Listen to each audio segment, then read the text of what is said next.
আমরা বলবো ভারত যদি তার যোগ্য প্রতিবেশী হয়ে উঠতে পারে তাহলে ইসলামী ছাত্র শিবির কখনও তার সাথে দ্বিমত করবে না। আল্লাহ রাসূল সাল্লাল্লাহু আলাইহি সাল্লাম অমুসলিমদের সাথে ইনসাফ করেছেন, কখনো অন্যায় করেন নাই। আমরা সেই ইনসাফটা ভারতের সাথে করতে চাই। আমাদের অবস্থান তো বরাবরই ক্লিয়ার।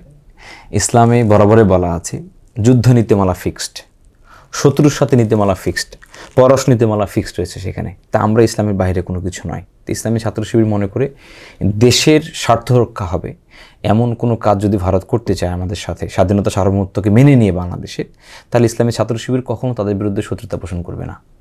যদি তারা বাংলাদেশের স্বাধীনতাতে আঘাত হানে, সার্বভৌমত্বে আঘাত হানে বা রাষ্ট্রীয় ক্ষতি হয় এমন কোনো কাজে যদি তারা অংশগ্রহণ করতে চায়, ইসলামী ছাত্র শিবির দ্বিমত করবে। আমরা বলবো ভারত যদি তার যোগ্য প্রতিবেশী হয়ে উঠতে পারে তাহলে ইসলামী ছাত্র শিবির কখনও তার সাথে দ্বিমত করবে না।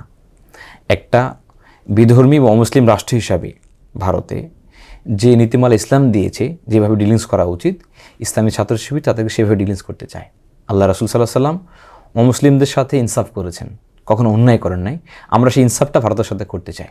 যদি না ভারত আমাদের সাথে অবন্ধুসুলভ আচরণ বন্ধ করে, হ্যাঁ, যদি ভারত আমাদের সাথে সহযোগিতা হাত না বাড়িয়ে দেয়, আবার শত্রুতার হাত বাড়িয়ে দেয়, তাহলে সেক্ষেত্রে ইসলামী ছাত্র শিবির তাদের জন্য অবশ্যই তাদের সাথে একমত পোষণ করবে না। ইসলামী ছাত্র শিবির ভারত বিদ্বেষী মনোভাব সেটাকে জাগ্রত রাখবে।